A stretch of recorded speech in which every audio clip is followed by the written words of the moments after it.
Mmm. Udah? Oke. Bentar ya. Kok ini aku Instagramku nggak nyala. Iya. Nggak ada yang biasa aja ini. Lebay banget semua filternya.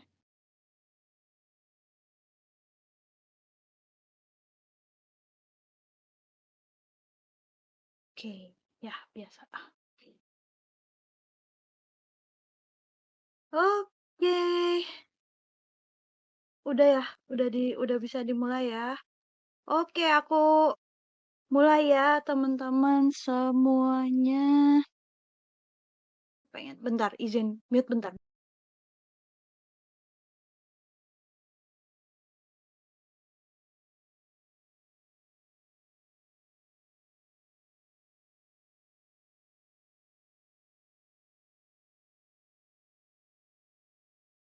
Oke, udah ada suaranya lagi. Tadi aku ganti ini mikrofon. Kasih tahu ya kalau suaranya nggak jelas atau gimana. Oke, kita mulai ya. Terima kasih teman-teman yang udah hadir di meja hijau hari ini. Hari ini kita bakalan ngomongin tentang yang namanya The Awakening of Consciousness. Wow, berat Tapi tenang-tenang, kalau yang aku bawain bukan yang awakening yang gimana-gimana, tapi lebih ke bagaimana kita hidup lebih berkesadaran. Bukan yang gimana gitu, bukan yang apa yang nanti jadi lebih apa gitu. Enggak. Ini lebih tentang ke bagaimana hidup berkesadaran. Kayak gitu. Oke. Sebelumnya mungkin ini aku lihat ada nama-nama baru, jadi aku perkenalan dulu aja kali ya. Halo semuanya, aku Fristi dan aku dari tahun 2017 tinggal di Jepang. Sekarang profesinya sebagai manajer di salah satu IT company di Osaka. Terus aku punya interest terhadap hal-hal yang terkait dengan pengembangan diri, karir, juga spiritual ya terutama. Makanya hari ini aku ingin bawain tema yang berkaitan tentang bagaimana kita berkehidupan secara sadar atau secara conscious gitu ya. Oke, gitu loh. Jadi ini apa aja yang kita akan pelajari hari ini? Yang pertama adalah apa itu consciousness atau kesadaran. Jadi tentu saja sebelum kita masuk ke suatu topik, kita tuh harus mengerti dulu definisinya apa gitu kan, biar kita nyambung ke topiknya. Lalu bagaimana kita meng-verify atau memverifikasi apakah kita itu conscious atau sebenarnya kita tuh tidur gitu, asleep. Maksudnya asleep di sini adalah, mmm, apa namanya, kita berkehidupan tapi secara autopilot gitu, jadi nggak sadar gitu secara sadar. Lalu apa aja parameter consciousness atau parameter kesadaran itu apa aja, terus kita belajar yang namanya 4 states atau kondisi ya, dari consciousness. Terus awaken di sini tuh bukan tiba-tiba punya kekuatan apa ya, tapi awaken di sini adalah bagaimana kita tuh awake, awake secara penuh, secara sadar, berkehidupan secara apa ya, nggak gampang kebawa segala macam gitu. Gitu. Jadi kita benar-benar take control of our life. Terus yang terakhir adalah bagaimana cara kita mendissolute ego atau menghilangkan, bukan menghilangkan ya, lebih tepatnya apa ya, sebenarnya ego itu tidak bisa dihilangkan karena yang namanya manusia pasti akan selalu ada. Cuman bagaimana caranya supaya si ego ini tidak mengkontrol kita gitu ya sebutannya. Oke, next. Ini sebelum kita mulai ke topik, aku pengen nanya dulu nih ya ke teman-teman, apakah teman-teman sudah conscious nih dalam berkehidupan? Siapa yang sudah conscious? Ayo, ayo. Ketik di ketik di chat boleh. Ngomong boleh, apa aja boleh lah. Ketik aja lah. Biar cepet. Belum, belum. Lagi-lagi ada nggak? Lagi progres. Asik. Berasa jadi murid seru banget. Lanjut, lanjut dong.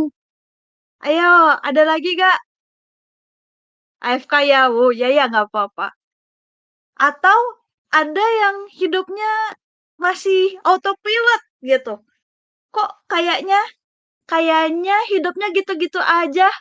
Bangun, makan, terus kerja, terus pulang kerja, mandi.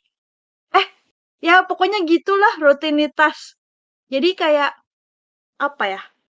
Muter terus autopilot terus bosen pokoknya. Itu lagi, itu lagi, itu lagi, itu lagi. Jadi kayak apa namanya? Semuanya itu sudah ada apa ya? Kayak urutannya gitu dan kita tuh jadi karena semuanya sudah ada urutannya dan hidupnya itu lagi, jadi kita tuh kayak nggak nggak aware secara 100% gitu teman-teman. Kayak kalau teman-teman nyetir mobil kalau misalkan jalurnya itu lagi, ya nyetir mah nyetir aja malah kadang-kadang kayak udah nyampe ya gitu kayak nggak sadar gitu nggak sadar selama ini nyetir tuh gimana gitu jadi kayak udah apa ya tubuh kita ini seolah-olah sudah mengingat gitu mengingat gerakannya apa aja gimana belok-beloknya di mana gitu jadi kayak kadang-kadang ngeri loh gitu kita tuh kayak kalau aku tuh paling paling ngerinya tuh kadang misalkan lagi jalan dari stasiun mau pulang gitu kan ya. Terus pas di jalan tuh kayak kepala tuh kayak mikirin apa gitu yang lain, tiba-tiba udah nyampe rumah. Kayak kayak gitu, kayak panik gitu. Loh, anjir lah tadi tadi jalan nggak apa ya? Bener-bener nggak sadar, bener-bener nggak ngontrol. Jadi kakinya tuh bener-bener bergerak sendiri gitu. Istilahnya udah kayak refleks gitu. Kayak udah refleks. Sebenarnya hidup kayak gitu baik nggak sih? Bener nggak sih? Gitu. Sebenarnya nggak ada baik buruk, tapi teman-teman rugi deh. Kalau misalkan kita hidup kayak gitu terus, ntar tiba-tiba udah mati aja. Jadi tidak merasakan kan? Maksudnya jadi tidak merasakan dunia ini secara penuh gitu. Kalau misalkan kita hidupnya cuma autopilot kayak gitu. Sementara kan manusia di bumi ini tujuannya apa? Tujuannya untuk merasakan apa yang Tuhan beri gitu apa yang Tuhan beri di sini gitu. Ada banyak kan sebenarnya yang teman-teman bisa syukuri setiap harinya, bisa nikmati setiap harinya. Pokoknya hidup di dunia itu ya jangan dibiarkan lewat begitu saja gitu. Jadi kita itu apa ya, sebisa mungkin take the lead of our own life gitu teman-teman. Jangan autopilot terus, nanti nggak tahu ke bawah kemana. Kayak nyetir mobil, nyetir Tesla gitu ya. Mending kalau udah tahu tujuannya kemana tinggal di set gitu. Aku mau pergi ke mana misalkan ke Bandung gitu ya, ke Bandung. Terus Teslanya bisa ngatur jalan. Kalau kita nggak tahu mau pergi kemana gitu. Terus nanti Teslanya autopilotnya nyetir kemana? Muter-muter aja, bolak belok gitu. Berarti gak boleh beli Tesla? Enggak, bukan gitu maksudnya. Maksudnya hidup kita gitu. Kalau kita mau di setting autopilot kayak Tesla, kalau tujuannya nggak tahu mau kemana gitu ya, muter-muter aja gitu kan. Di situ lagi, nggak nyampe kemana-mana nanti gitu. Dan kita nggak akan enjoy juga gitu. Makanya kita harus tahu dulu mau kemana, terus kita setir sendiri ya teman-teman ya. Jangan biarkan orang lain mengambil alih gitu. Maksudnya orang lain mengambil alih, banyak loh orang yang pengen memanipulasi orang lain gitu untuk melakukan hal yang mereka inginkan gitu kayak eh itu kan macem-macem teman-teman nggak cuma nyuruh bisa juga dia kayak muji-muji gitu misalkan kamu cantik deh kamu beliin ini dong ya pokoknya kayak gitu lah intinya kayak hati-hati gitu teman-teman banyak orang itu terkadang ya em, ya gitu orang itu terkadang ada juga yang kepikiran untuk memanfaatkan orang lain gitu. Jadi, ketika kita hidup secara conscious, nggak ada orang yang bisa manfaatin kita.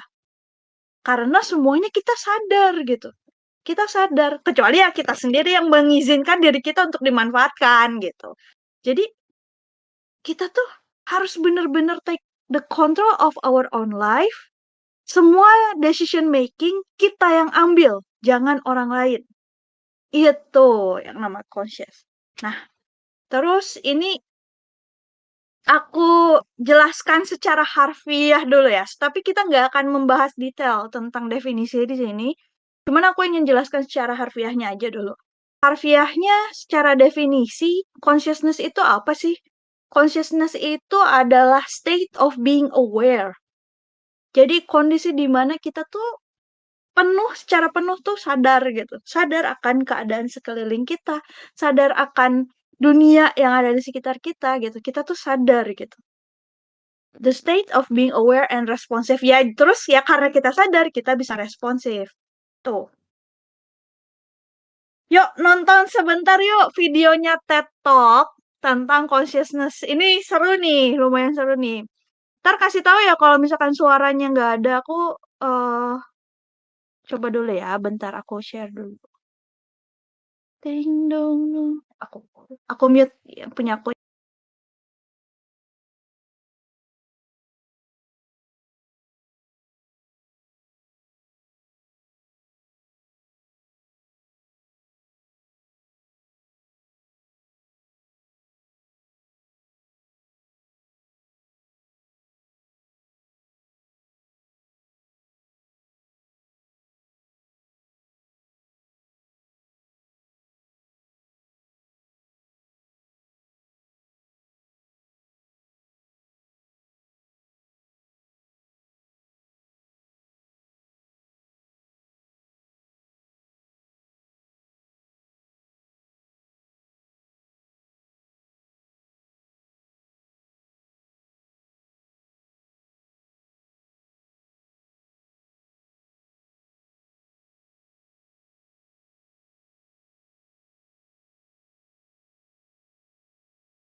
Oke. Oke. Gimana? Pusing nggak? Tambah pusing nggak? Aku aja pusing. Jadi intinya sih consciousness itu bahkan dengan teknologi yang sekarang itu masih belum bisa didefinisikan gitu oleh kemampuan manusia yang sekarang gitu. Jadi consciousness itu apa? Gitu kan tadi kan dia bilang dengan teknologi yang sekarang. Dan banyak sekali misteri-misteri yang masih belum terpecahkan gitu soal consciousness ini gitu. Ya, anyway, kita cuman perlu tahu basic itunya aja, nggak perlu tahu dalamnya. Cuman intinya adalah bagaimana otak kita mempersepsikan kondisi di luar diri kita dan kondisi di dalam kita. Gitu. Kurang lebihnya seperti itu. Bentar, bentar ya. Kok nggak bisa di X ini sih? Next, sebentar ya. Next. Dulu. Sorry. Nah, oke.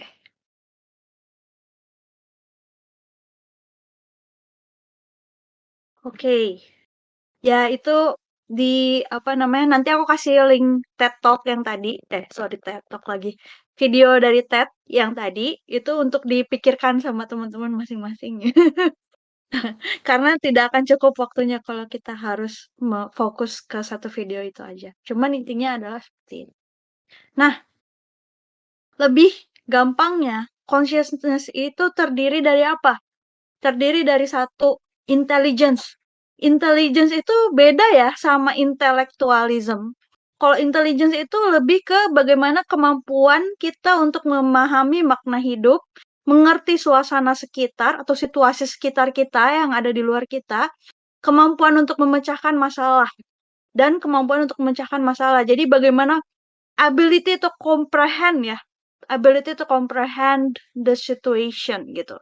Kayak gitu. Dan sementara intellectualism itu dia lebih ke akademik. Bagaimana kita mengingat sesuatu, memori, kemampuan kita berhitung, atau kemampuan kita melogikakan sesuatu, itu lebih ke intellectualism. Makanya identiknya atau lebih dekatnya ke akademik intellectualism itu. Lalu di dalamnya lagi itu ada yang namanya inner wisdom atau apa ya? Kebijaksanaan yang ada di dalam diri. Asik. Ya, pokoknya gitu.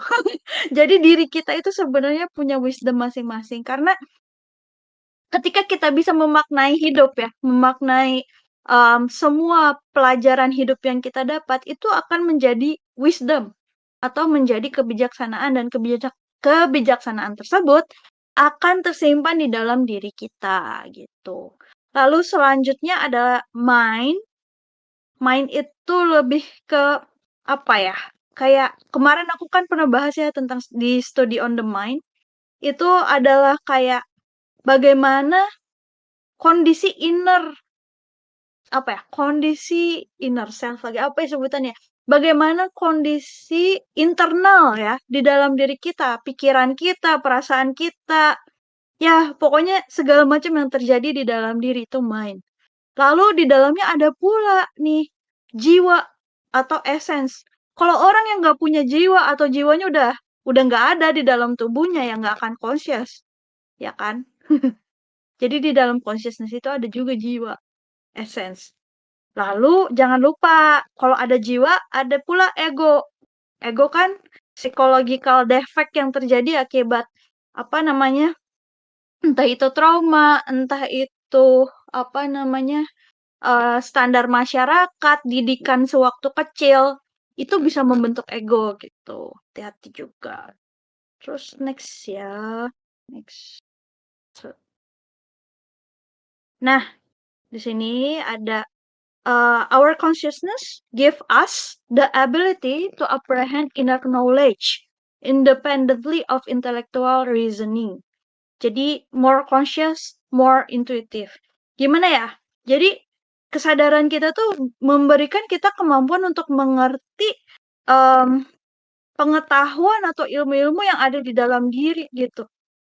Independently itu secara independen, secara terpisah dari kemampuan kita melakukan intellectual reasoning gitu. Jadi terkadang kita tuh bisa tiba-tiba tahu gitu, ngerti nggak sih? Kayak ada intuisi gitu.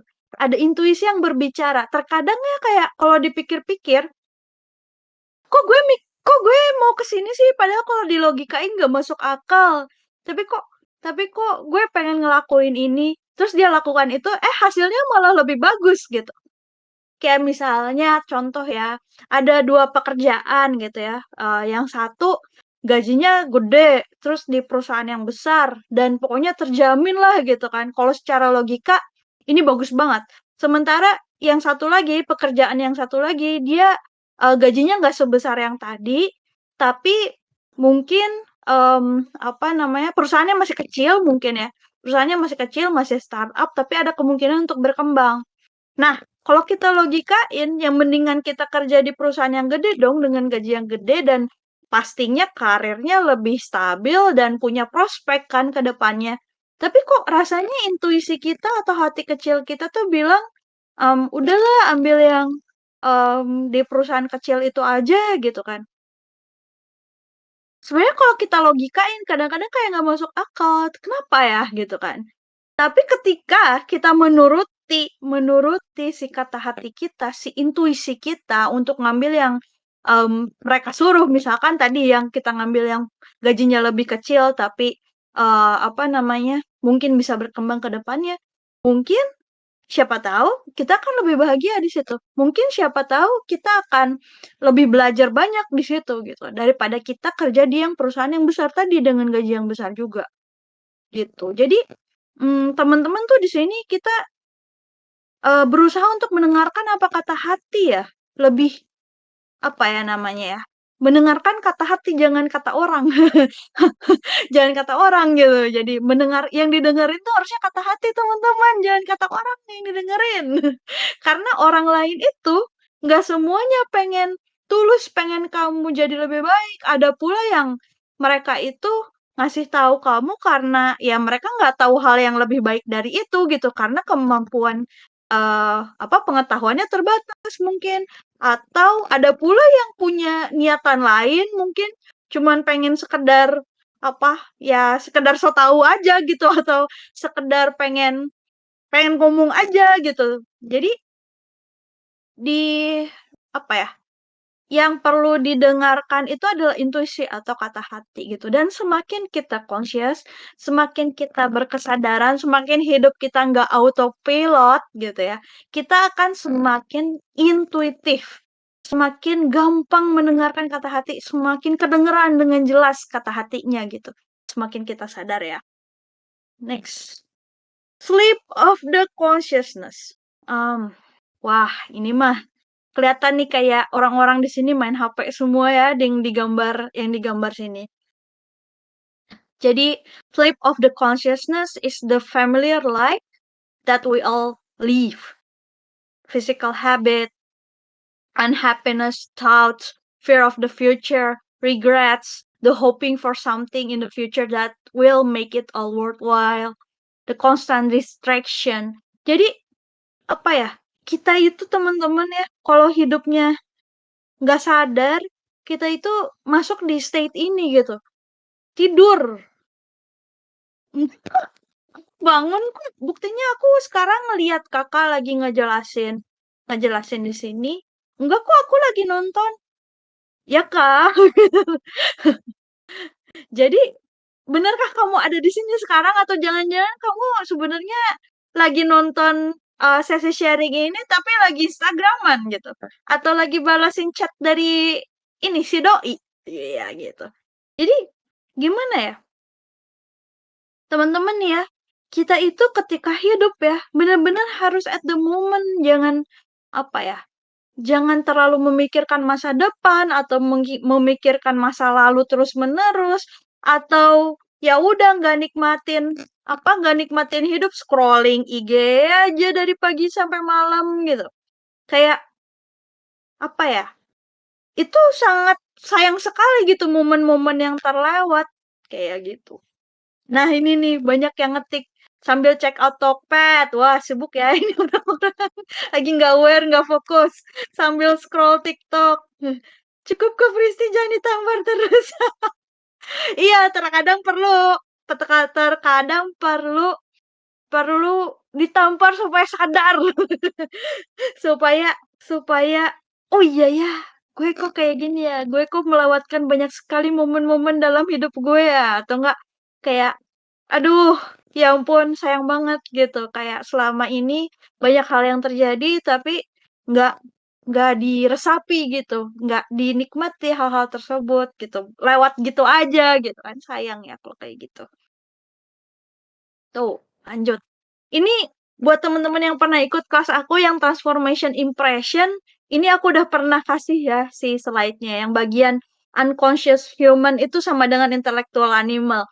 Maksudnya apa sih intellectual animal? Waktu itu aku pernah jelasin juga, kalau misalkan kita hidup tanpa berkesadaran secara penuh ya, secara jiwa kita pun sadar, kita tuh mirip aja kayak hewan, tapi pintar gitu. Hewan yang pintar gitu. Kayak apa sih namanya, ya udah hidupnya ya kayak pakai insting. Hewan kan gimana? Hewan kan hidupnya pakai insting, terus instingnya apa? Ya udah insting mereka ya makan kan, tidur gitu kan. Terus apalagi sih kalau hewan berkembang biak gitu. Terus apalagi hewan tuh ya pokoknya kayak gitu kan. Jadi manusia kalau misalkan hidupnya nggak conscious, ya gitulah kayak hewan, cuman bedanya pinter aja gitu. Pinter, punya intelektual gitu ya, punya intellectuality gitu. Dan apa sih namanya? Dan jangan lupa juga kalau intellectual animal itu seolah-olah layaknya boneka, puppet yang dikontrol sama yang namanya ego. Kayak gini yang kayak digambar ini nih, orang ini tuh dikontrol gitu kan. Nah, jadi maksudnya apa? Dikontrol apa? Nah, di sini disebutin external impression has the power to push a button in the human machine causing it to react in mechanical ways. Aku kan waktu itu pernah menjelaskan juga konsep human itu mirip bisa disamakan ya, mirip dengan konsepnya mesin karena tubuh kita terdiri dari bagian-bagian organ-organ yang bisa di apa kayak simboliskan gitu ya dengan bagian-bagian mesin gitu yang saling bekerja satu sama lain yang punya sistem kayak gitu kan. Nah, kalau orangnya nggak conscious, tinggal di-trigger aja push button-nya, dia tuh langsung deh bereaksi sesuai sama si orang yang apa ya? Bereaksi sesuai sama prediksi gitu. Misalkan kayak ada satu orang nggak suka apa, misalkan dia nggak suka kucing misalkan. Push aja buttonnya, kasih aja kucing pasti dia lari gitu kan. Jadi kita tuh bisa prediksi gitu, reaksi dia tuh akan seperti apa gitu. Kalau misalkan nggak sadar gitu. Contohnya nih ya, ini contohnya. Tech companies such as Google accumulate and gather the data about how people act and react. This data are used for marketing and advertising. Wah, ini mah udah rahasia umum ya teman-teman. Jadi semua data kita itu dikumpulin sama Google. Setiap kita searching apa, keywords-nya itu semua kesimpan sama Google. Nah, Google itu mengumpulkan bagaimana dari seluruh pengguna mereka, jutaan pengguna mereka, Google itu miliaran malah kayaknya kalau Google mah ya. Ya, miliaran pengguna Google, Google tuh ngumpulin data-datanya. Misalkan, oh si Fristi nih, apa namanya, perempuan, tinggal di, apa orang Indonesia tinggal di Jepang, umurnya sekitar 30-an gitu, sekitar 30-an. Oh, lihat nih, dia keranjang belanjanya apa aja ya? Oh, nggak ada. Oh, berarti dia orangnya pelit gitu. Oh, dia orangnya pelit. Oh, tidak bisa gitu. Atau enggak siapa nih si A tinggal di Jakarta, umurnya sekitar 20 sampai 30-an. Hobinya beli masker misalkan. Ya udah, kita kasih ini aja iklan. Iklannya namanya targeted advertising ya atau targeted advertisement. Nah, itu udah diajarin kan untuk teman-teman yang terjun di digital marketing semua udah pada ngerti lah gimana kita bikin targeted ads, terus gimana kita nyasar target market gitu ya biar si iklannya muncul sesuai sama yang si orang itu apa kira-kira suka gitu ya, interestednya di mana gitu ya. Si konsepnya targeted ads kan kayak gitu ya teman-teman. Nah, Kalau orang yang nggak conscious, gampang kali gitu kan. Woi beli nih bagus nih beli gitu kan. Terus dia langsung beli. Jadi kayak apa ya? Dikontrol banget gitu, dikontrol kayak boneka gitu. Kayak emang Google mikir kita punya duit atau enggak? Kan enggak. Dia kan cuman mikir gimana caranya supaya si search engine machine mereka tuh SEM mereka kok search engine machine sih? Apa sih SEM tuh? Pokoknya paid advertisement-nya Google aja pokoknya. Lupa namanya. Pokoknya SEM, sebutannya SEM. Kan ada SEO sama SEM kan. Kalau SEO kan yang organik. Kalau SEM kan lebih ke yang kita bayar gitu kan. Paid ads gitu ya. Gimana caranya supaya orang ngeliat paid ads-nya? Gimana caranya supaya orang ngeklik gitu kan. Ngeklik paid ads-nya. Itu yang mereka pikirkan. Nah gitu. The reaction is what important. We can start living if we find the freedom. Ya, begitu kita lepas dari cengkraman, gitu ya. Dari cengkraman kuasa, kuasa kontrol orang yang ingin memanipulasi kita. Nggak cuma orang, golongan, atau company, atau perusahaan, atau apapun yang ingin menguasai kita. Itu baru namanya kita freedom, baru namanya kita bebas. Jadi yang namanya kebebasan bukan berarti bukan kita tiba-tiba cat rambut jadi warna hijau gitu terus jadi tatoan gitu ya. Itu bukan kebebasan. Kebebasan adalah ketika kita bisa hidup benar-benar tanpa apa ya? Tanpa dipengaruhi oleh sesuatu yang ingin mengontrol kita. Gitu. Kayak gitu. Lanjut. When we are conscious, our essence express itself. When we are asleep, we give expression to the ego. Coba lihat ini, apa sih namanya? Kalau kita conscious, kita aware dengan sekitar kita, kita bersyukur sama sekeliling kita ada apa, kita tuh bisa happy loh gitu. Jiwa kita, essence kita tuh bisa mengekspresikan dirinya secara penuh gitu. Kalau misalkan kitanya conscious. Tapi kalau kita asleep atau tidur gitu ya, kita tuh malah ngasih kesempatan buat si ego ini, si ego untuk apa ya, keluar gitu. Contohnya nih ada orang berantem. Jadi di-trigger dikit aja berantem. Kayak gitu. Kayak apa ya? Contohnya misalkan ini ya pasangan ya konteksnya. Misalkan yang satu dia marah karena misalkan si suaminya itu naruh anduk sembarangan gitu. Kayak nggak digantung lagi gitu. Taruhnya di mana aja gitu kan. Nah, terus si istrinya langsung gini-gini terus suaminya marah lagi. Kayak gini gini gini. Jadi saling saling men-trigger satu sama lain, nggak akan selesai itu gitu egonya gitu. Kayak gitu. Next. Nah, ini yang aku pernah jelaskan ya di Transformation of Impression sebelumnya. Jadi, kayak ada exterior world, terus kita punya yang namanya personality untuk menghadapi si dunia di luar kita. Terus ada juga apa namanya kayak intelligence gitu ya. Pusat intelligence itu ada yang namanya intelektual sama emosional di situ kan kayak gitu. Terus ada juga interior sama interior worlds gitu kan. Nah, ini nanti dijelasinnya di lain waktu deh ya, kalau yang lebih jelas. Ini juga aku pernah bahas sedikit, jadi aku cepetin aja ya di sini karena aku pernah bahas di Transformation of Impression. Jadi, kalau kita nggak conscious tuh sebenarnya kita tuh dapat ilusi bahwa kita yang mengontrol apapun yang terjadi di sekitar kita atau kita take a control. Tapi pada kenyataannya bukan kita yang take control, tapi kita yang dikontrol. Dikontrol sama siapa? Dikontrol sama orang lain, dikontrol sama lingkungan, dikontrol sama Google, dikontrol sama YouTube, dikontrol sama TikTok. Gitu. Kalau kita nggak conscious ya teman-teman. Terus, bentar ya, aku nggak akan jelasin panjang-panjang gitu. Tapi intinya konsepnya itu tadi. How can we verify that our consciousness is asleep? Jadi, bagaimana sih kita tahu Bagaimana kita tahu kalau kita itu nggak sadar atau consciousness kita tuh tidur gitu? Satu, kita reaksinya the same way. Itu lagi reaksinya. Terus kita punya hidup yang monoton, routine life, ya itu lagi ya paling bangun, mandi, makan gitu kan. Bangun, mandi, makan, kerja, tidur. Gitu terus ngulang. Terus hidup kita mechanical life, autopilot gitu.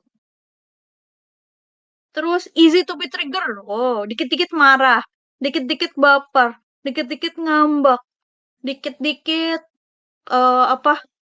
Dikit-dikit boros gitu. Easy to be trigger ya teman-teman. Emosional. Wah ya pastilah kalau orang yang kurang consciousness-nya dia bakalan emosional. Reaktif. Kalau emosional ya lanjut ke reaktif pula gitu kan. Sampai-sampai dia forget our true self gitu. Jadi sampai-sampai lupa dengan diri sendiri gitu. Wah, bahaya nih kalau udah lupa sama diri sendiri. Ada loh teman-teman orang yang saking dia berusaha fit in gitu ya, saking dia berusaha fit in, saking dia people pleaser-nya gitu, saking dia gak enakan sama orang lain, itu sampai dia lupa sebenarnya diri dia tuh siapa, mau apa, ngapain. Sampai lupa dia kepengenannya apa karena dia selalu ngikutin orang. Karena selalu pengen jadi bagian gitu, jadi fit in sama orang, pengen dianggap normal misalkan ya, atau pengen ditemenin gitu kan. Itu rasanya gimana? Sedih dong gitu. Kita kan pengen ya diterima apa adanya gitu. Kenapa sih kita harus berpura-pura? Diri kita yang otentik akan kemana kalau kita selalu berpura-pura gitu. Kalau kita selalu berusaha fit in, kalau kita selalu mendengarkan orang lain, kalau kita selalu berusaha menyenangkan orang lain, itu kita hidup untuk apa teman-teman? Kita hidup untuk diri kita dong, bukan untuk orang lain. Jadi gimana ya? Wah, kata-kata aja saya tertampar. Plak! Oh, pakai ada pakai ada sound effect-nya plak. Iya, teman-teman. Jadi gimana ya, teman-teman? Mungkin ya habis sesi ini nih, teman-teman coba deh untuk berusaha lebih lebih sadar gitu, lebih aware, jangan jangan terus-terusan berusaha menyenangkan orang, terus-terusan eh, berusaha menekan menekan apa namanya teh, menekan jiwa teman-teman sampai hilang gitu sih jiwanya tuh sampai lupa gitu. Andailah Presti wibu gadis keras harus ada sound effect jeder gitu. Enggak. Ya ya ya, lanjut nanti, lanjut nanti. Oh ya, pokoknya kayak gitu. Jangan sampai kita lupa diri aja. Lupa dirinya teh, lupa diri sendiri maksudnya. Lupa diri kita yang otentik tuh yang mana gitu. Karena terlalu ngikutin orang. Lanjut. How much conscious are we at given moment? Lalu siapakah diri kita yang otentik? Ya harus tanya dong, Kak Jul, ke diri sendiri. Seperti apakah diri kita yang sebenarnya gitu. Kompleks sih pasti jawabannya. Itu satu sesi sendiri ya teman-teman. Itu satu sesi sendiri kalau mau mencari jati diri itu. Dua sesi. 7 sesi. Nggak akan selesai-selesai. Karena yang namanya menemukan diri ya. Menemukan diri sendiri itu perjalanan seumur hidup, guys. Gak bisa satu malam langsung dapat ilham gitu. Dapat apa namanya? Dapat suatu petunjuk bahwa ini loh diri kamu itu enggak. Mencari jati diri itu sangat panjang prosesnya. Ayo teman-teman, tolong ketik dong di chat seberapa consciousnya kalian saat ini dari skala 1 sampai 10. Skala 1 nggak apa namanya? Nggak conscious tidur. Skala 10, wah conscious banget, sangat full. Sangat full at the moment, sangat present at the moment, nggak lagi mikirin apa-apa gitu. Oke, Kak Jul, 5, main aman. Kak Titi 5, Kak Teja 6, Kak Virago minus. Lo kok minus Kak Virago berarti ini dong mimpi dong sekarang. Kak Velia 4, mantap. Soalnya 0 kan tidur. Kalau minus apa tuh berarti? Oh, ini yang di Instagram ada yang jawab. Oh, Fidel, Fidel jawab 9. Oh, makasih Fidel. Wow, sangat konses berarti ya. Ini apa namanya? Kak Fidel sangat conscious at the moment. Ini ada lagi yang jawab nggak? Kak Kris, 5. Oke. Boleh saya tampar plakat aja. Ada lagi yang ngetik. Asik. Au, Nani. Iya, iya, iya. Oke, oke. Oke, lanjut, lanjut. Nah, sekarang kita udah sadar nih ya, kita seberapa conscious-nya gitu. Nanti kita bandingkan ya, sama akhir akhir sesi gitu, masih conscious enggak? Terus kata Kajol, Naninya dibaca versi Wibu langsung ngakak. Aduh, ya ya nanti kita lanjutkan ya mau Wibu. Aduh, ada nadanya kan? Iya dong. Omae wa Moshinde.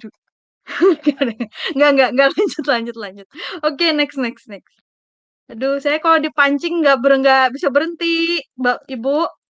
Tolong. Satu, lanjut ya. Parameters of consciousness, teman-teman. Ada parameternya. Bagaimana mengukur consciousness? Ada 3 parameter.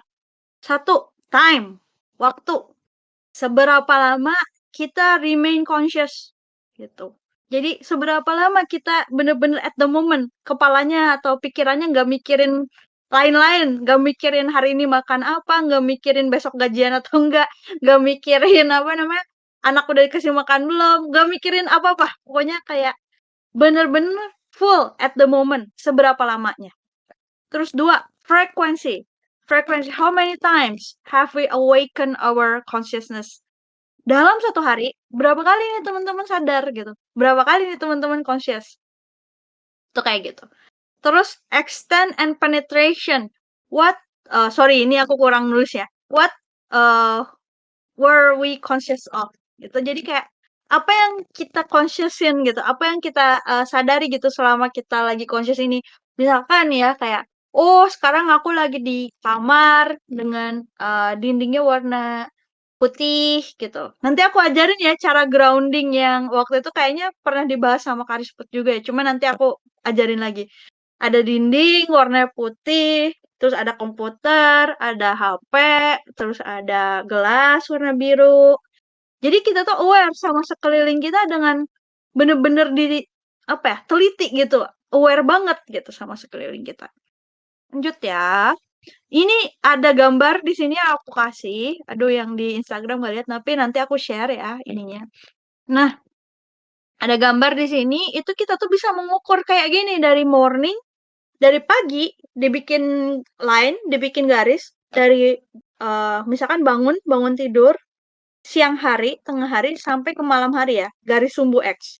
Garis sumbu X. Lalu sumbu Y-nya itu adalah consciousness. Jadi nanti kita kasih ini aja, ini nggak dikasih tahu ya.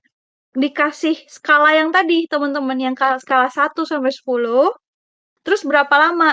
Jadi dari morning itu kasih jam aja dah gitu. Kayak durasinya dikasih misalkan setiap 30 menit atau setiap 1 jam. Misalkan hari ini jam apa namanya? Jam aku tuh bangun jam berapa misalkan ya biasanya jam 7 gitu ya. Bangun jam 7 gitu ya. Terus conscious misalkan 1 jam gitu. Jam 7 sampai jam 8 conscious. Terus skalanya skalanya berapa gitu. Skalanya berapa gitu. Aduh, tes consciousness. Ayo slide Kristi sebelum yang ini apa? Ayo teman-teman, tebak-tebak. Kak Fili yang ngasih ngasih kuis di tengah-tengah. Nani Kore skala. Iya, iya, iya. Apa namanya? eh di itu kuis tidak berhadiah. Jadi teman-teman di track ya consciousness-nya. Jadi kapan, berapa lama, terus apa yang kalian consciousin. Tapi ini kalau rajin aja sih. Nah, ini kalau yang mau latihan banget ya. Aku sih, tapi aku menyarankan sih, ini sangat sangat tepat sekali nih kalau misalkan kalian bisa nge-track, itu yakin kalian pasti conscious gitu. Ya iyalah. Terus lanjut. Nah, ini yang tadi aku bilang, Grounding technique. Ini pernah diajarin sama Kak Disput sebelumnya. 5, 4, 3, 2, 1. Rule. 5. 5 hal yang bisa kamu lihat sekarang. Ayo teman-teman. Teman-teman dong. 5 hal yang teman-teman lihat sekarang. Ayo ketik. Chat. 5 hal yang teman-teman lihat. Apa aja? Kalau aku ini dulu ya. Aku lihat komputer warna hitam. Terus aku lihat meja warna apa ini? Warna apa ya? Warna coklat. Terus aku lihat dinding warna putih. Terus aku lihat gelas warna biru. Terus aku lihat satu, dua, tiga. Dua lagi ya. Aku lihat ada ini apa sih namanya? Aku lihat HP warna warna hitam. Terus aku lihat mic warna hitam. Ada 5 yang aku lihat. Ayo ketik aja. Apa aja? 4 things I can touch, you can touch. Notice and touch for object in your immediate reach. If possible, hold each item. Feel the texture and sensation of your hand. Oke, aku pegang ini. Bentar. Aku pegang dinding.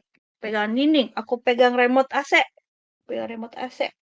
Terus aku pegang magic magic apa rock magic rock aku yang selalu aku pakai buat LOA. Magic rock. Terus aku pegang 4 ya, 4 satu dua lagi. Aku pegang mouse. Pegang mouse. Aku pegang aku pegang gelas. Aku pegang gelas teksturnya keramik dingin. Kateja, mouse warna biru, kalkulator, buku tulis warna biru, cutter warna kuning, mesin EDC. Wah, kantor sekali. Kawulan, MacBook, kucing, popcorn, kerupuk, smartwatch. Unyu banget kucing. Terus baju warna hitam, dinding warna putih, kasur warna pink, HP warna hitam, bantal warna biru, Kak Kris. Kateja, touch, mouse, keyboard, kalkulator, HP. Saya lagi di toko. Oh iya iya. Terlihat di toko. Ayo teman-teman, apa lagi teman-teman grounding nih teman-teman. 5, 4, 3, 2, 1. 3 3 hal yang bisa kamu dengar. Become aware of the sound around you. Name 3 specific sound you can hear. It can be any sound at all. Oke, bentar. Humidifier, suara humidifier. 1. Terus apa lagi ya di sini suara apa ya? Ya, suara saya sendiri berbicara. 2. Satu lagi. Apa ya? Satu lagi punya apa ya? Eh, oh, bunyi ini, bunyi komputer. Bunyi komputer ngeng kayak gitu. Ada 3. Kak Fristi pengunjung ngoceh musik dari speaker mall. Asik. Suara Kak Fristi suara rintik hujan. Oke. Lagi. 3 hal yang kamu dengar. 3 hal yang dengar. 3 hal yang dengar. Terus tadi apa lagi? 2 hal yang bisa kamu cium baunya. Notice to sense around you. Waduh, apa ya? Bau apa ini ya? Nggak ada. Ada bau apa-apa. Hmm, bau apa? Oh, oke. Tadi aku masak, masih ada baunya. Bau ini, bau masakan. Bau tadi aku masak, bau capcay masih ada. Bau apa lagi ya? Bingung mencarinya. Hmm. Oh, bau sabun. Bau sabun.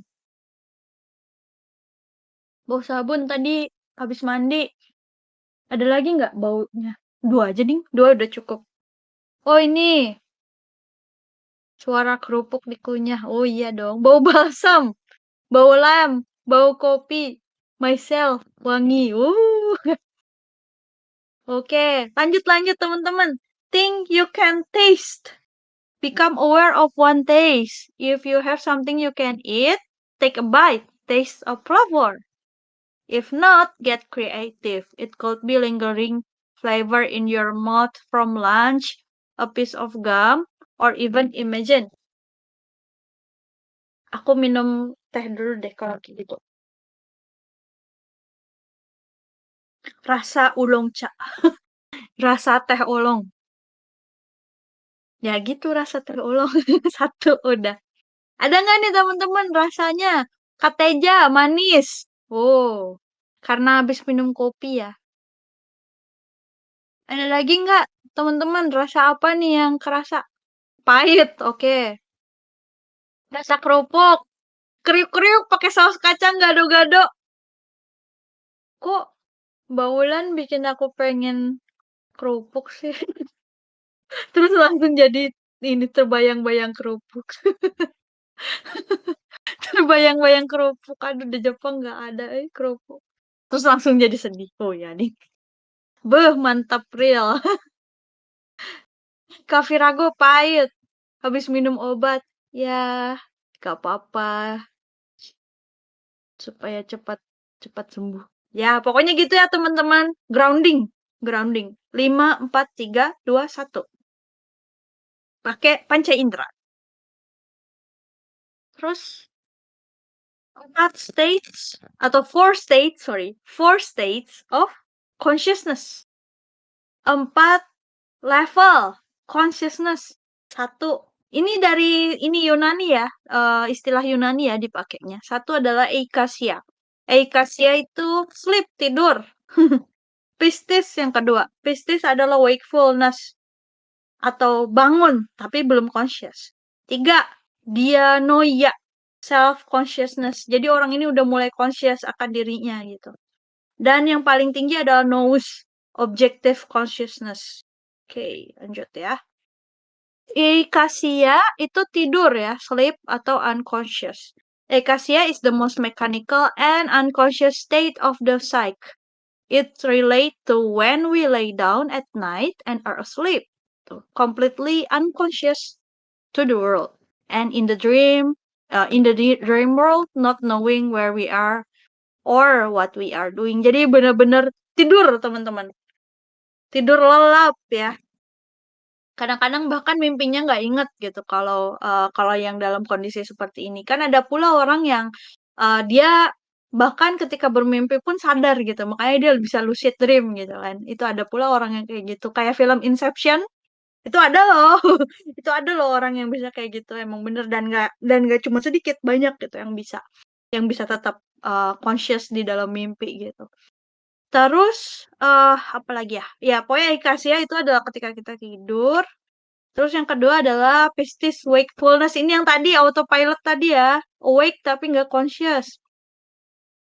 Jadi Pistis is where we find ourselves in our waking life in what should be a state of visual awareness but sadly is also a state of sleep.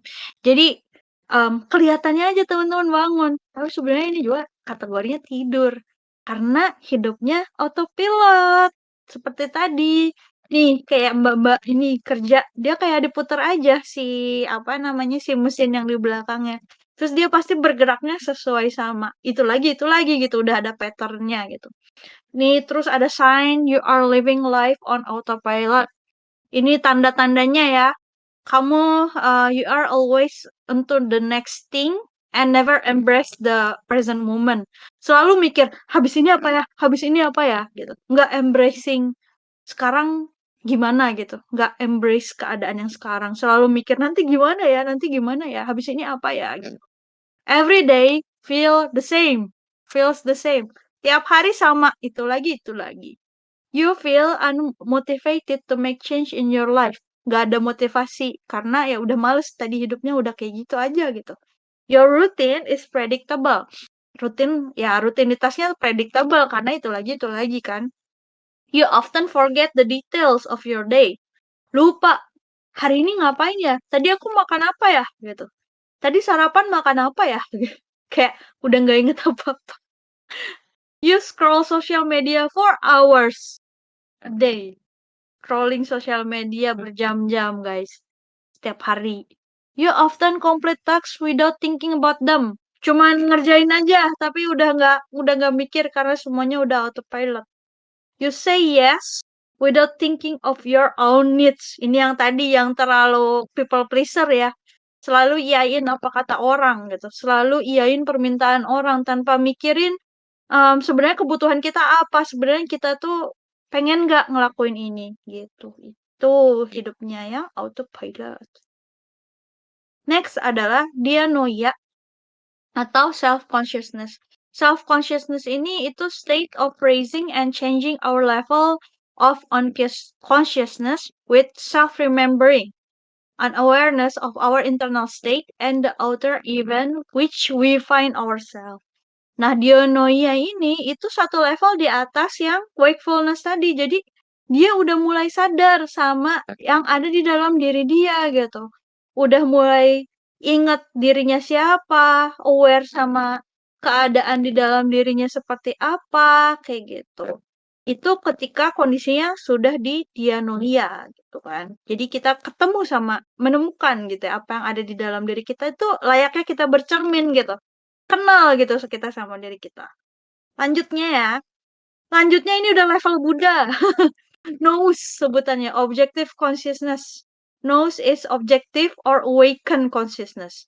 Here we have our center of gravity in the being by remembering ourselves without distraction and disorganization of attention. Jadi kalau di yang tahap sebelumnya itu kita itu udah mengenal diri kita, jati diri kita siapa, tapi terkadang kita tuh masih bisa dipengaruhi oleh faktor luar. Tapi kalau udah sampai ke level tertinggi, levelnya Buddha ini gitu kan, kita tuh udah pengaruh luar udah nggak ngaruh lagi sama mental state kita gitu. Kalau udah jadi Buddha mah istilahnya gitu ya. Kalau udah bener-bener tinggi ya, tinggi consciousness-nya gitu. Mungkin ya nggak cuman Buddha, mungkin Nabi gitu ya, prophet gitu kan, Buddha atau orang-orang yang apa ya sebutannya awaken. Yang awaken itu mereka itu kayak bagaimanapun situasi di luar, apapun yang terjadi di luar apa fisik mereka itu nggak akan berpengaruh sama keadaan mental state-nya di dalam diri gitu. Karena itu udah sampai ke paling tinggi gitu ya, level objective consciousness-nya. Oke, teman-teman ayo nonton sebentar ya tentang Plato. Jadi ini ada sebutannya sangat terkenal sekali. Jadi dia kayak Plato, teman-teman tahu kan Plato kan, ini filosofer Yunani. Jadi dia itu ingin menggambarkan eh apa namanya? Sebutannya tuh allegory of the cave. Jadi dia tuh kayak menggambarkan seperti apa sih gitu pemahaman orang terhadap sesuatu gitu. Seberapa consciousnya gitu kan pemahaman orang terhadap sesuatu. Ini digambarkan dengan allegory of the cave. Nah, ayo kita nonton aja ya. Kayaknya nggak ada bahasa Indonesia-nya sih. Aku lihat tadi nggak apa-apa ya, teksnya bahasa Inggris aja. Ntar aku mute dulu punya aku biar nggak gemak suaranya.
Wah, untuk aku ini mind blowing sih, teman-teman.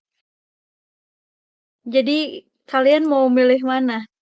Comfortable tapi bukan truth atau uncomfortable tapi truth?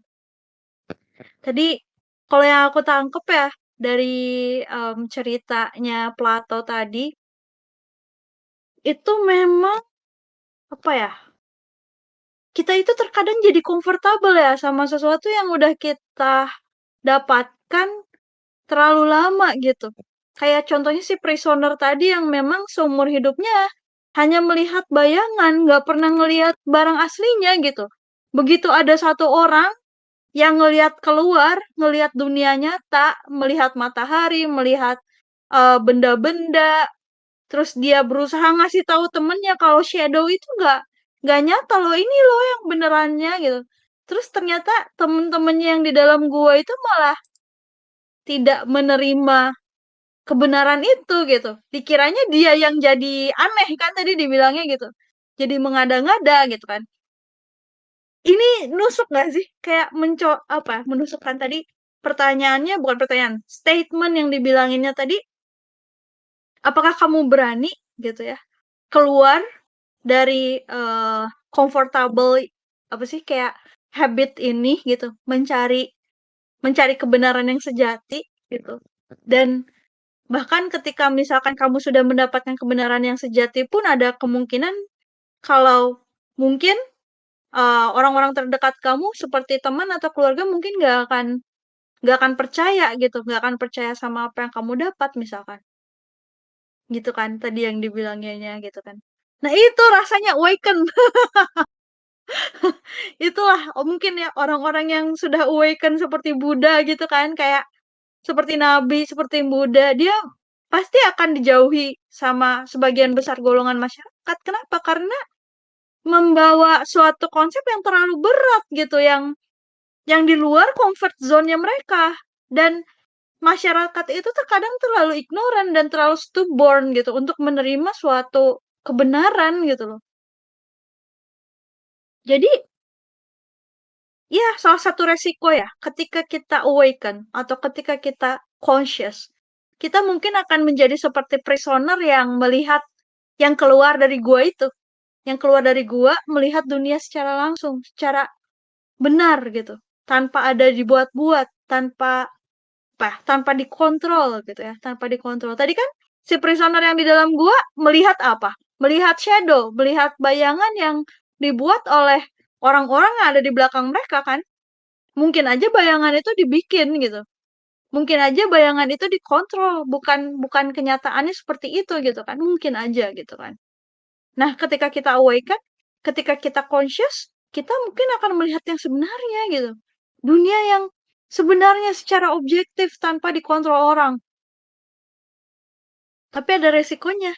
Resikonya mungkin kita nggak akan diterima lagi di lingkungan kita yang lama. Mungkin.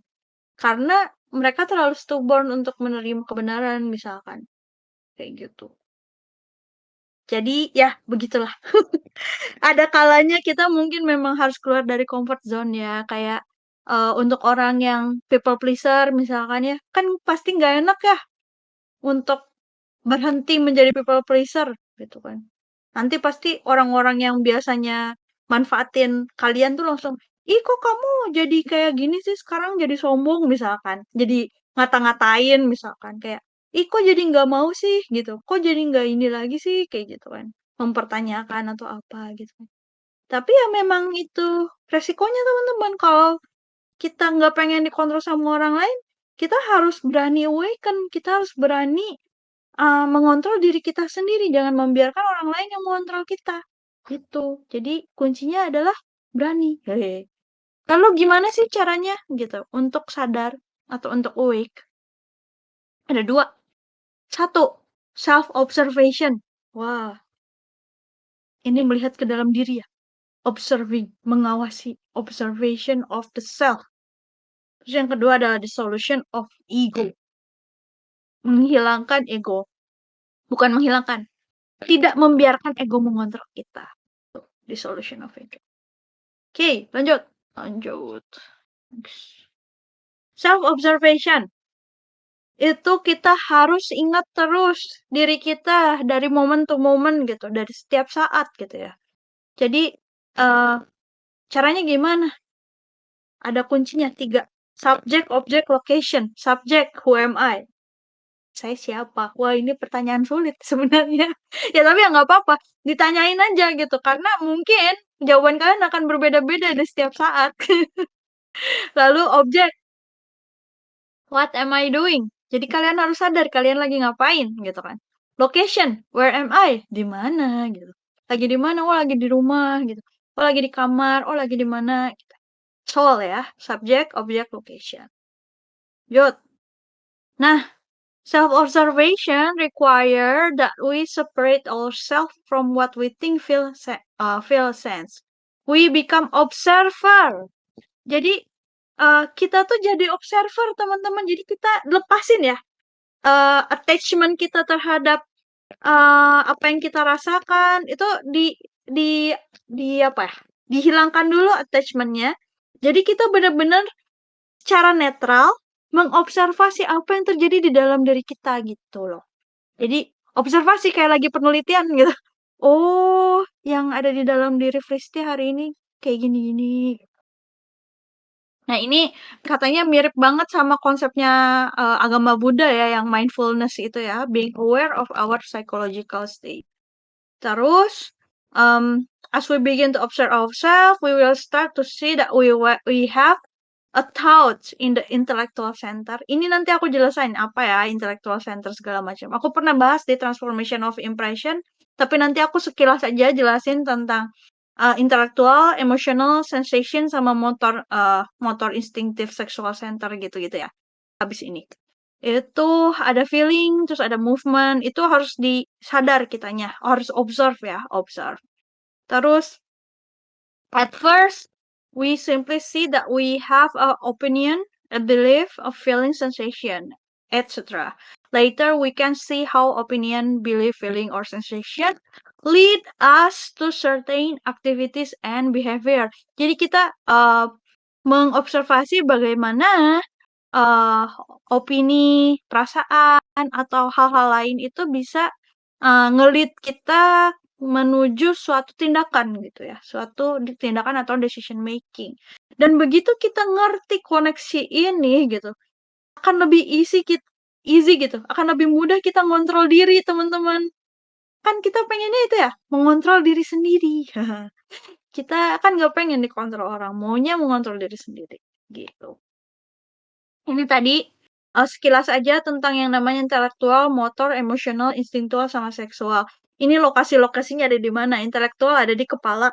Jadi apa namanya proses pengolahan informasi atau impresi yang terjadi di eh, kepala kita, di intelektual kita biasanya menggunakan logika.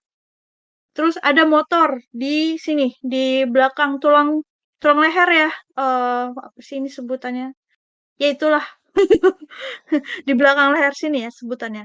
Untuk gerakan, bergerak ya. Emosional, di dada sini, sini, di dada sini. Itu kalau kita, makanya kita kalau kita sedih gitu atau kita marah, rasanya sakit banget dada kita tuh, sesek gitu ya. Itu kenapa? Karena lagi diproses sama emosional. Instinktual, instinktual itu apa namanya insting. Misalkan kalau megang panas gitu, langsung otomatis ngelepasin. Atau kalau ngelihat macan, lari gitu kan, itu insting. Seksual mah ini kalau tertarik sama lawan jenis gitu kan, kayak deg-degan atau apa segala macam itu dikontrolnya di situ, di bagian seksual. Terus ini sekilas aja aku ngebut aja ya karena udah pernah dibahas.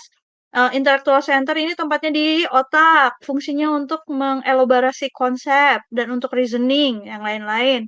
Kecepatannya dia paling lambat, iyalah ya. Kalau mau mikir panjang logika kayak gitu kan pasti lambat ya teman-teman. Terus useful for physical reasoning, tapi nggak bisa dipakai untuk mengerti emosi. Kalau otak ini apa ya, intellectual center ini dia pusing kalau disuruh mikir tentang emosi. Soalnya dia mikirnya tuh bener-bener apa ya, logika gitu. Atau metaphysical matter sama yang hal-hal yang gaib-gaib tuh, yang metafisik dia juga susah buat ngertinya nih si intellectual center ini. Lanjut. Emotional center lokasinya di solar plexus, teman-teman.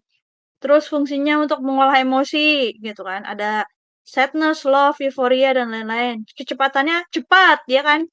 Kita kalau emosi mah cepat gitu. Terus sometimes people get addicted by the impression that process by this emotional center.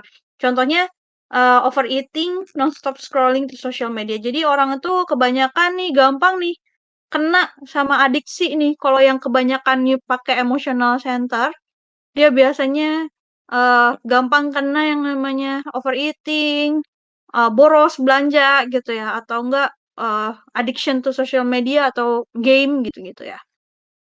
Moving center ini yang gerak ya, tempatnya di higher part of the spine, terus fungsinya untuk bergerak, like movement, walking, talking, dressing, sports gitu ya.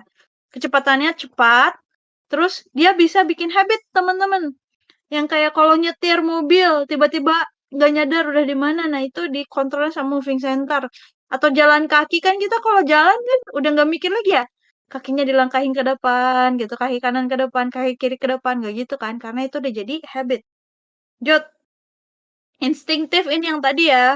Untuk survival instinct ya. Contohnya eh apa kalau lari ada macan lari gitu lah kayak gitu.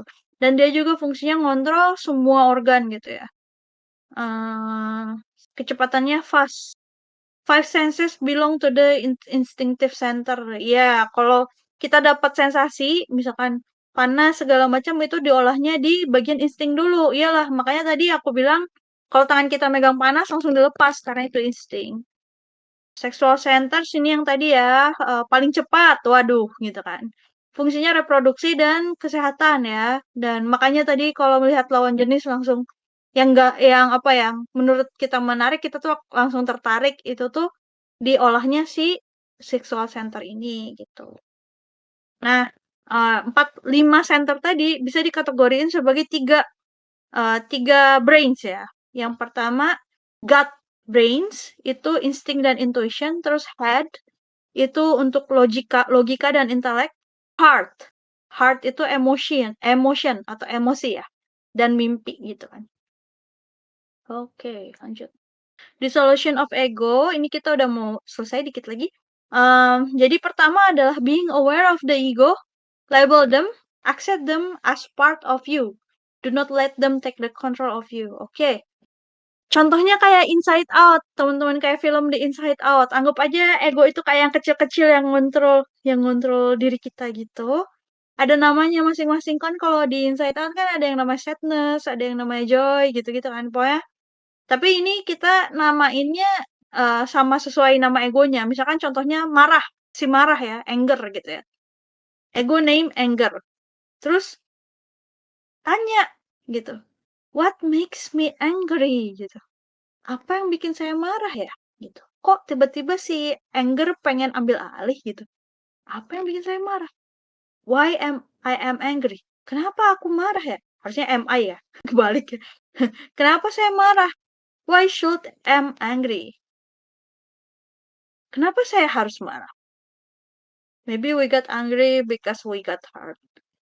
Gitu. Terus jadi kita kayak cari tahu kenapa gitu ya? Kenapa sih ego itu muncul? Karena aku kasih tahu aja teman-teman ya. Ego itu sebenarnya nggak sepenuhnya jahat loh.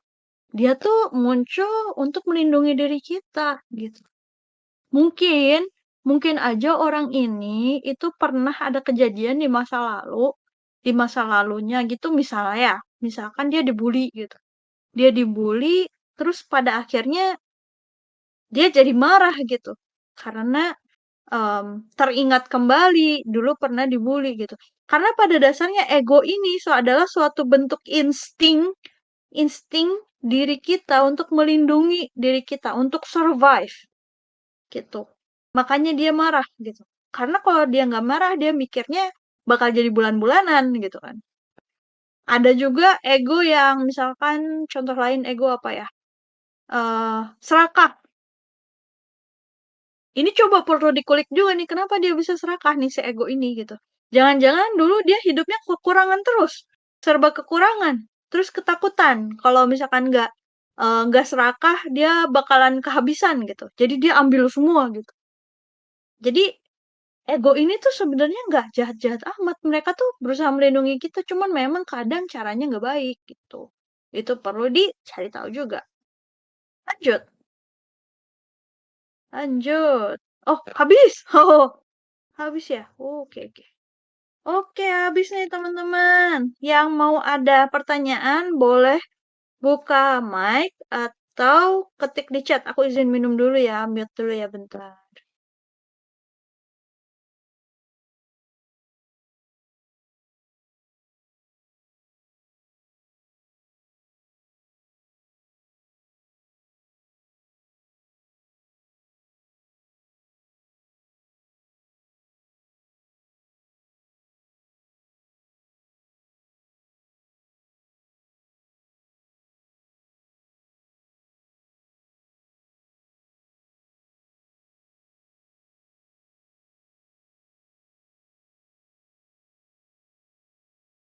Nah guys, ada yang mau nanya nggak?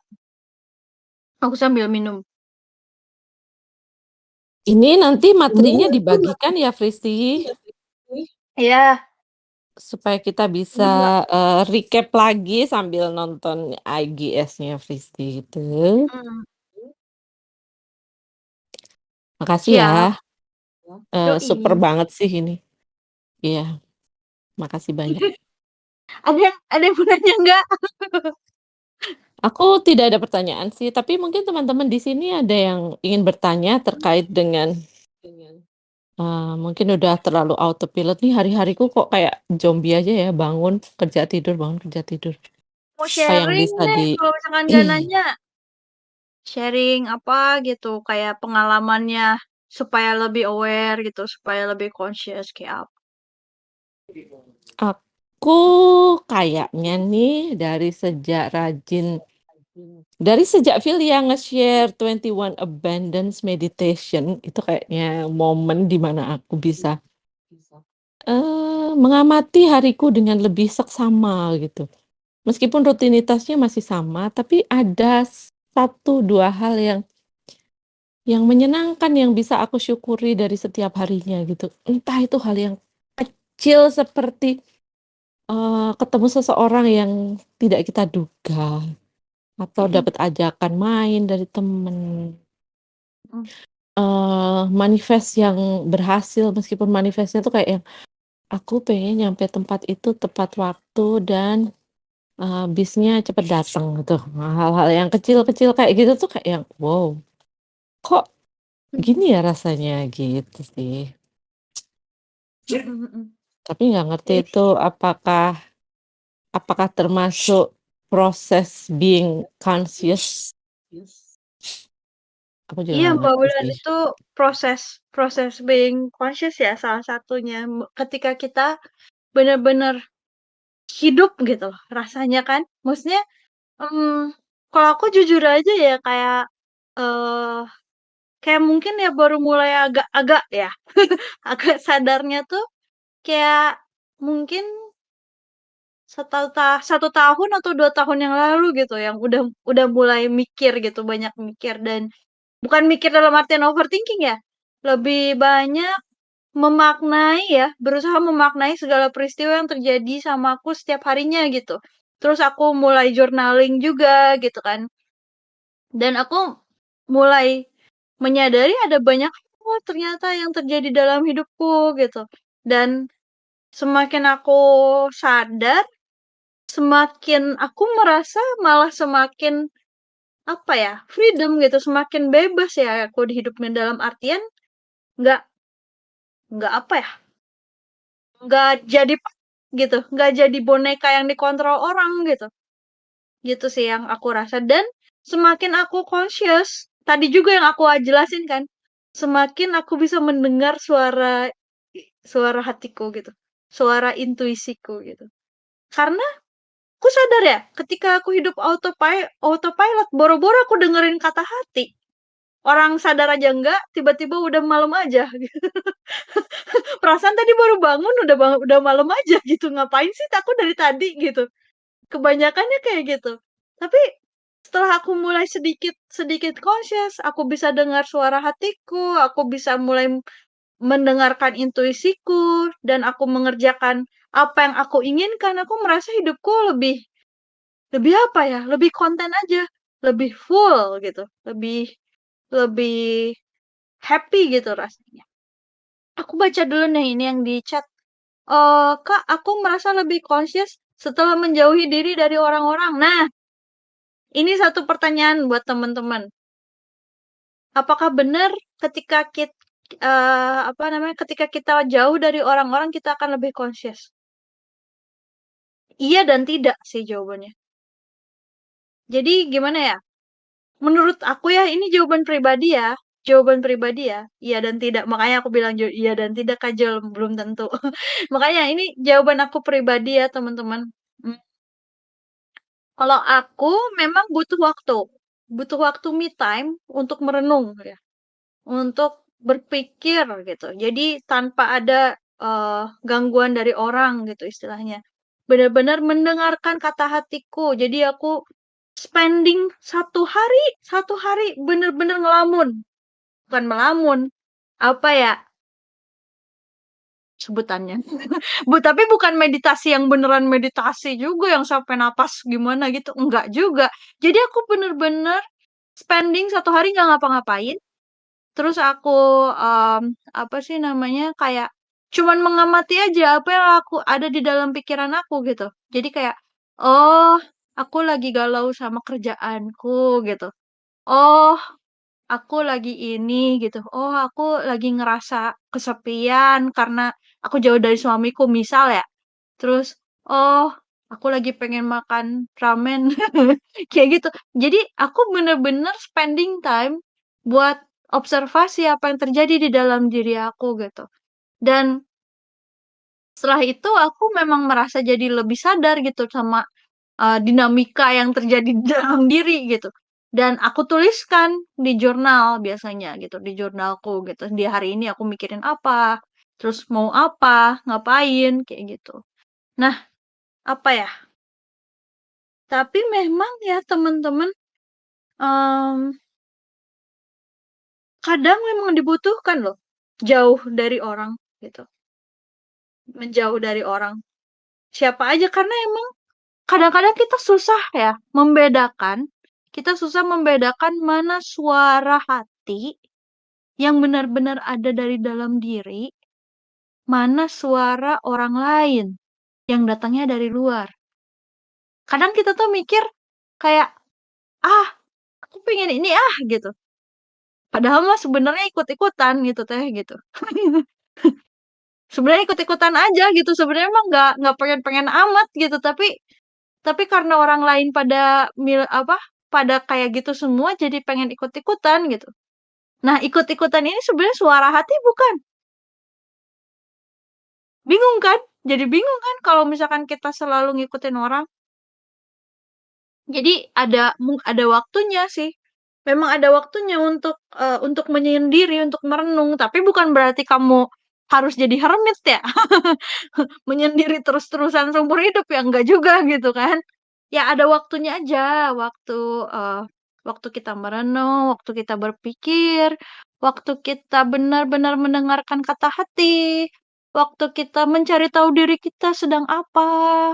Tadi kan subjek, objek, location. Sedang apa di mana? Saya siapa? Loh, ya gitu. Jadi kayak bener-bener kayak gitu. Nah, ini kata Kajol ya, menjauhi orang mungkin memang langkah awal. Tapi setelah itu, bertukar pikiran mungkin bahkan bakal bisa bikin lebih conscious karena nambah POV. Nah, ini setuju. Setuju banget, setuju banget. Teman-teman, apa ya? Mungkin tadi me time adalah langkah awal. Langkah awal pertama untuk mengenali apa yang terjadi dalam diri, dinamika dalam diri. Nah, tapi itu belum selesai, teman-teman. Kita butuh lain lagi gitu. Kita hidup ini kan gak cuma dari suatu sudut pandang ya. Gak cuma dari diri kita aja gitu ya, sudut pandangnya dari kita. Kan orang lain tuh punya punya sudut pandang lain, mereka punya pengalaman yang lain, mereka punya kelebihan dan kekurangan yang lain dari kita gitu. Jadi mungkin akan memberikan wawasan gitu ya, wawasan yang lebih luas lagi yang mungkin akan jadi inspirasi nih buat teman-teman untuk mengenali diri gitu. Nah ini, karena dengan ngobrol sama orang, kita bisa nilai respon kita terhadap orang lain. Bisa lihat juga respon orang lain, ternyata menemukan sisi lain kita yang kita nggak tahu. Yang kadang ada jendela apa? Jendela Johari ya kalau nggak salah yang waktu itu. Yang pokoknya ada sisi yang kita tahu, sisi kita yang tahu, orang lain. Bentar, aku cari ya jendela Johari. Oh ada jendela Johari. Ini deh teman-teman ya kalau mau ini. Oh, jendela Johari. Nah, ini saya tidak tahu Anda tahu gitu. Bentar ya. Diri sama pribadi. Nah, ini dia. Copy.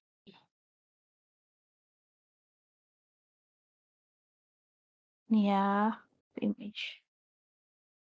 Nih, teman-teman. Jadi ada sisi-sisi yang kayak gini nih. Aku kasih di chat ya. Jadi, ada yang kita tahu, orang lain tahu. Itu namanya open area. Terus ada yang eh orang lain tahu, kita nggak tahu. Blind area gitu. Jadi kayak blind spot ya. Kayak gitu. Tapi orang lain lihat, kita nggak lihat gitu. Terus hidden area itu orang lain nggak tahu, tapi kita tahu, yang kita sembunyiin gitu. Nah, terus ada juga yang misteri nih, unknown, yang orang lain nggak tahu dan diri kita pun bahkan nggak tahu ada itu gitu. Nah, ini yang bahaya sih sebenarnya si unknown ini. Tapi ini menarik loh teman-teman. Jadi konsep consciousness pun ada kayak gini gitu. Jadi ada hal-hal yang kita tahu, orang lain nggak tahu gitu. Sisi mana gitu, sisi diri kita yang mana gitu yang muncul gitu. Itu perlu dicari tahu juga. Terus, apa lagi? Baca lagi ya. Karena dengan ngobrol sama orang kita bisa lihat respon. Oh, ini yang tadi. Nah, ini yang kayak yang tadi. Itu langkah awal untuk menyadari. Oke, oke. Oke, ada lagi gak yang mau bertanya atau ingin sharing atau ingin berkomentar atau ingin apa aja? Boleh. Rizky, Filia, Dengar, kedengeran. Oke, Kak mau Filia. sharing sedikit aja soal tips and trick yang aku baru dapet dan aku terapin lumayan oke sih. Jadi ini buat lebih mindful, fokus dan meningkatkan consciousness juga sih kalau buat aku. Jadi yang bisa langkah mudah yang bisa diterapin sehari-hari nih kalau kita mau mulai latihan. Kalau buat aku itu kita menambatkan kesadaran kita itu ke nafas gitu. Bukan, gue nggak ngomong meditasi, gue nggak ngomong apalah itu, enggak. Benar-benar nafas kita biasa sehari-hari. Kenapa kita tambatkan di nafas? Karena kita kan selalu, nafas tuh nggak berhenti. Nggak mungkin lupa gitu. Jadi kalau kita menambahkan kegiatan kita di nafas, itu otomatis kita nggak akan skip step, nggak ada ceritanya autopilot gitu. Karena yaitu tadi karena tertambat di nafas tidak mungkin lupa. Nah, jadi mungkin kalau mau nyoba nerapin ke sehari-hari, pilih task yang kecil dulu deh. I don't know, let's say masak tuh kan ada repetitif ya. Kalau aku kayak ngebersihin sayur dulu, motong apa segala macam itu cukup autopilot buat aku. Tapi begitu aku mulai saat aku motong, saat aku nyuci, aku sadar aku sambil bernafas, sambil kulakukan, itu jadi lebih satu fokusnya terbentuk, menjadi lebih mindful, aku jadi hati-hati dan segala macam. Lalu autopilotnya hilang gitu. Aku benar-benar present in the moment, aware dengan apapun. Enggak surprise dengan sesuatu yang tahu-tahu, waduh, kok udah beres ya, gitu nggak ada. Tapi itu aja tips and trick dari aku, cuma mau sharing itu. Wow, makasih banyak Kak Filia. Napas ya. Bener ini apa ya? Penting penting banget sih. Emang kita tuh terkadang sangat melupakan hal yang paling penting ya, napas itu sendiri gitu ya. Ketika kita melakukan suatu rutinitas, bahkan kayak tadi masak gitu ya. Masak kan memang autopilot, tapi kalau kita resapi resapi banget resapi banget itu kayak kita bener-bener bisa menikmati prosesnya dari awal sampai akhir yang bahkan mulai dari motong-motongin sayur sampai apa namanya istilahnya masukin ke panci segala macam itu kita bisa bener-bener meresapi semua ya bener-bener deh. Makasih banyak banget Kak Velia ininya apa namanya ilmunya. Aku baca lagi ya. Suara Kak Velia plus Rainson, iya banget ya. Menenangkan suaranya. Suara Kak Velia jadi agak mirip Karis Put ya. Nah loh, nah pas mudah diakses semua orang. Lagi dong Kak, hey, keluarkan semua tips biar aku catat semua.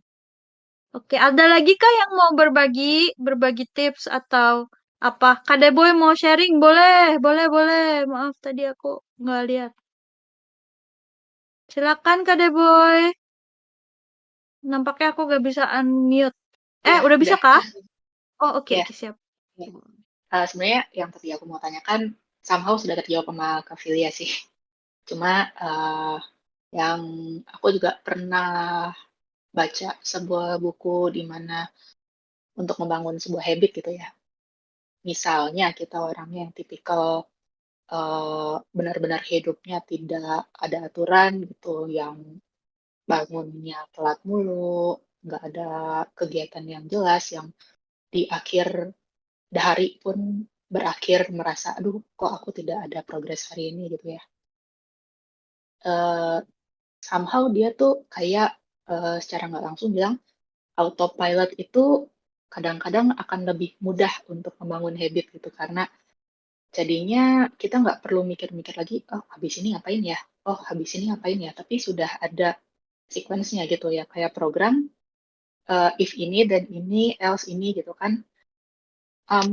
Kalau untuk Fristi sendiri gitu, gimana menemukan titik tengah antara hal-hal yang perlu dibikin autopilot dan eh, hal-hal yang memang harus di situ kita hadir dan conscious gitu.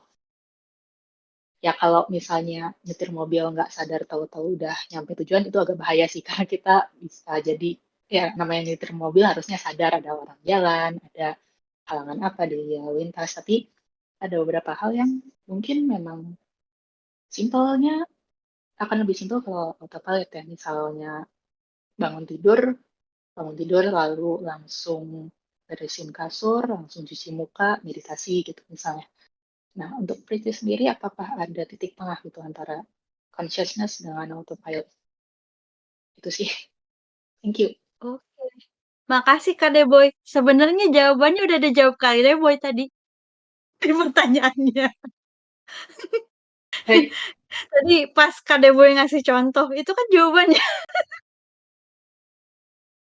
yang mana? Yang tadi, yang bangun tidur, terus sikat gigi, segala macam, Mhm. autopilot. Nah, itu jawabannya, Kak. Jadi, Oh, jadi bagaimana cara menentukan titik tengahnya ya? Kak Deboy pisahkan saja kemana mana yang mana yang kiranya boleh dijadikan habit, mana yang kiranya itu sangat penting sehingga Kak Deboy tidak mau lewatkan gitu ketika kita menjalani hidup. Misalkan bahkan kalau ini tergantung orangnya Kak. Jadi apa ya? Makanya tadi aku bingung sebenarnya udah dijawab tadi sama Kak Deboy gitu kayak sikat gigi atau apa gitu. Itu sebenarnya apa ya? Setiap orang beda-beda Kak Deboy. Ada orang yang benar-benar menikmati sikat gigi gitu.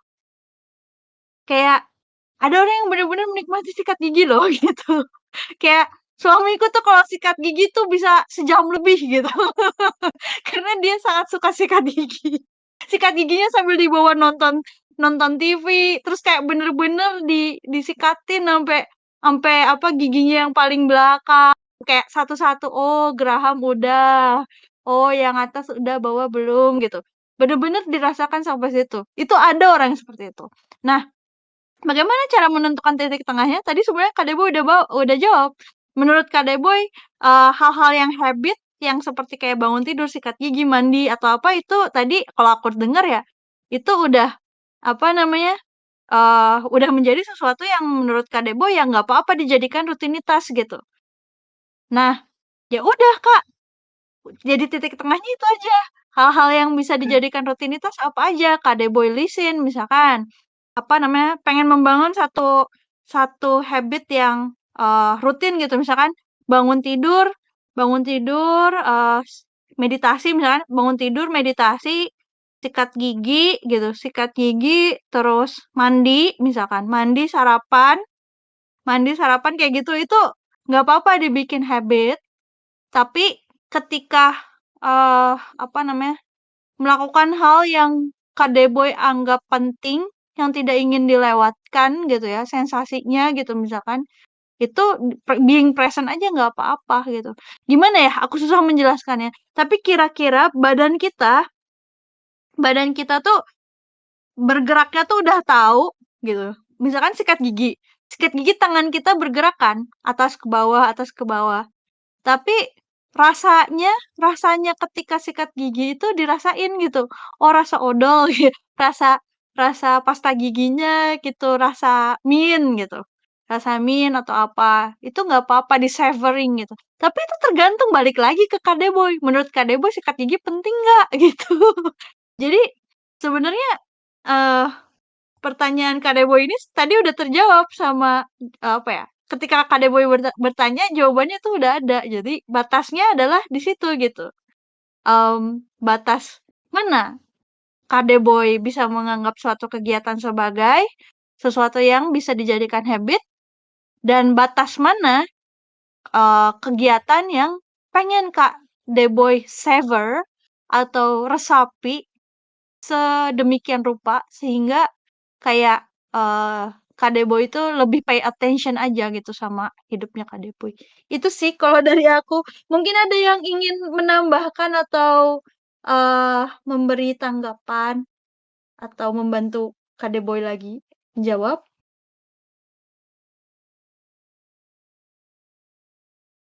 Habit pagi saya kata Kak Teja, bangun tidur, minum air putih, kasih makan Anadur Anabul, mandi, siap-siap berangkat kerja.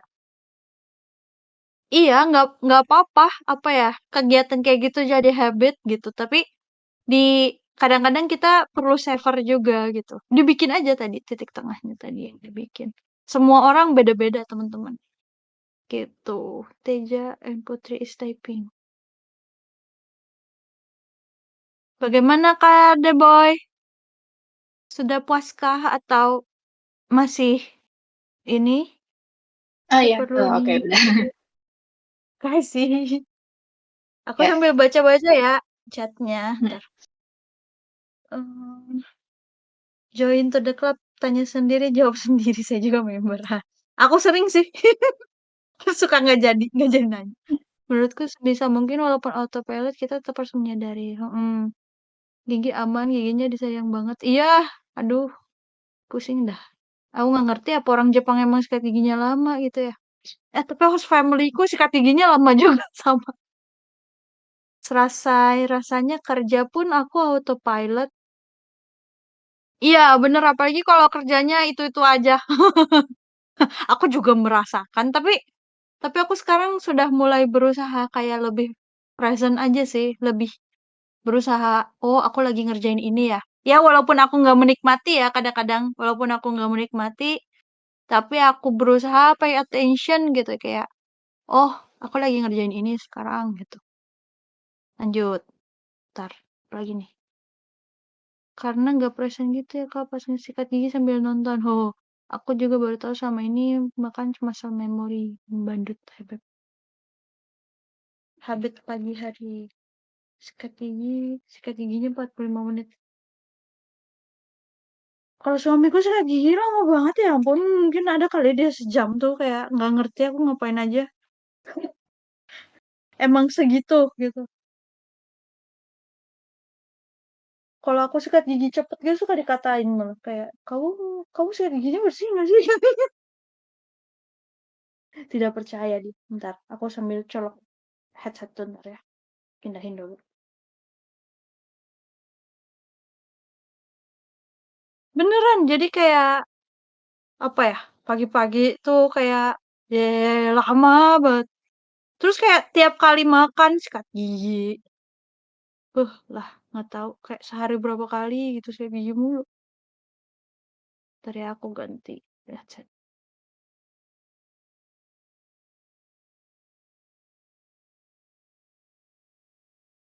Hmm, kok hilang suaranya?